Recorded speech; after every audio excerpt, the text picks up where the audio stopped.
Hi guys! Shrimp Fra Diavolo is shrimp in a spicy tomato sauce. It can either be served as an entree over noodles or as an appetizer over some crusty bread. This is a quick and easy dish that will definitely impress company. So let's get started.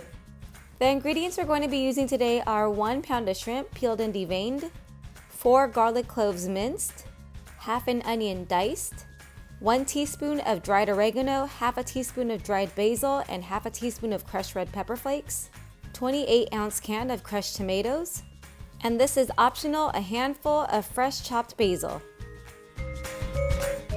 Begin by seasoning the shrimp with salt and pepper.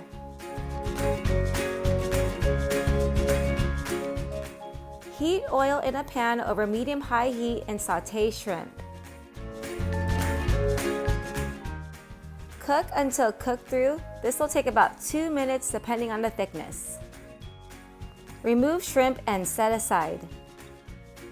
Add more oil to the pan and sauté onions and garlic.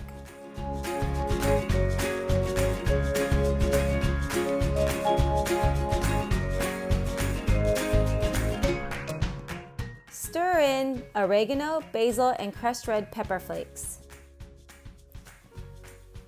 Season with salt and pepper.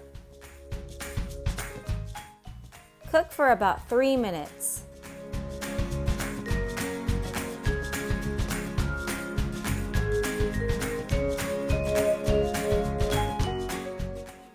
Add the crushed tomatoes. To get those last bits of tomatoes in the can, add about a 1/3 cup of water and swish it around. Season well with salt and pepper.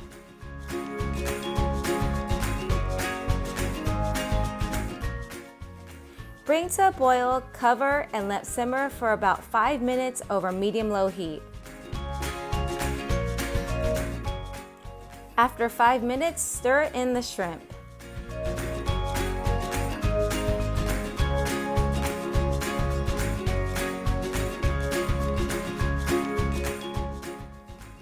Once the shrimp is heated through, remove from heat and add the fresh basil if using. The basil adds a bit of color and a bit of freshness to the dish. For the full recipe, I have everything written in the description below. So there's 2 ways to serve this spicy shrimp in tomato sauce. You can serve it as an appetizer, just spoon some of the shrimp over some crusty bread. Or you can serve it as an entree over some pasta. Either way, they're both delicious. See, look how cute this looks. If you're serving it as pasta, I recommend pappardelle noodles from Trader Joe's. Well, I hope you guys enjoyed this video. If you did, like, comment, subscribe, and hit that bell notification. Feel free to check out my other recipes and make cooking videos weekly. Thanks for watching and see you next time.